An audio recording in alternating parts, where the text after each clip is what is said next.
Good evening, everyone. Buenas tardes, buenas noches. I want to begin by saying how truly honored I feel to be nominated for this recognition. I want to thank, first, my parents, my siblings, my husband, my kids, my friends back there, my students and their families for believing in me and allowing me to do the work that I do with my heart every day. As I stand here as a child of immigrant parents and migrant farm workers, I can't help but think back to my own experiences as a student. Growing up, school wasn't always easy for me, since I was the very first person in my family to learn English. There were many moments when I felt unsure of myself. I wanted to be invisible because I wasn't certain of my voice or that it even mattered.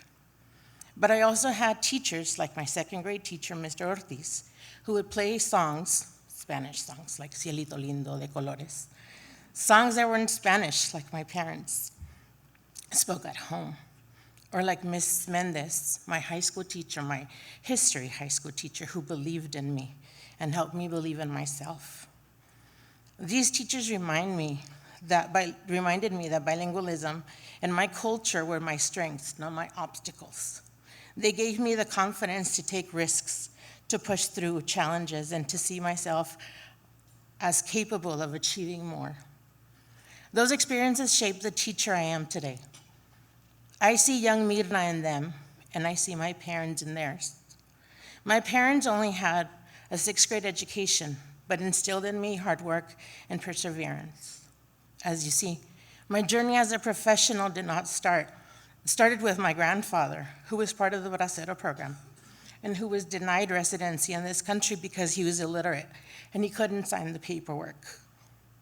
He then made sure his children went to school, regardless of their hardships. My father then continued the seeds of education in all of his children. And with our family's support, all of his children have graduated from college. I can't help but see my parents' stories and the families that I work with. They have the same dreams for their children like my parents did for my siblings and I. Now in my own classroom, I strive to create the kind of space I had and at sometimes needed. A space where every child feels seen, valued, and celebrated for who they are. Teaching in a dual language immersion program allows me to do just that, to honor my students' languages, cultures, while giving them the tools to succeed academically. I want each of my students to know that their voices matter, that their ideas matter, and that they belong. This nomination is not just about me. It's about the incredible students I work with every day and the dedicated colleagues that I am privileged to work with alongside. Together, we share the same belief that all students can succeed, and that by building strong relationships, by setting high expectations, and by nurturing their unique strengths, we can help them achieve more than they can imagine. I'm going to share a quick little story.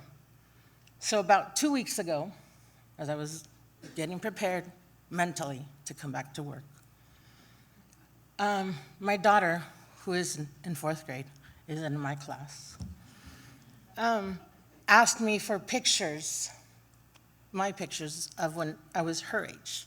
So I was looking back at an album that I had, and I found my certificate of when I was reclassified or redesignated as a no longer English language learner in 1986, I think, or 89.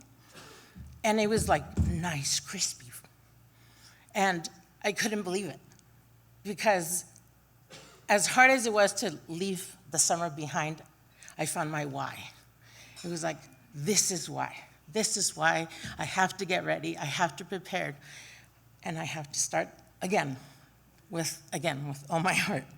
So tonight, I accept this honor with deep gratitude and humility, and I dedicate it to my students, past, present, and future, because they are the reason I am here, and they are the reason I continue to grow as a student, as a teacher. Thank you.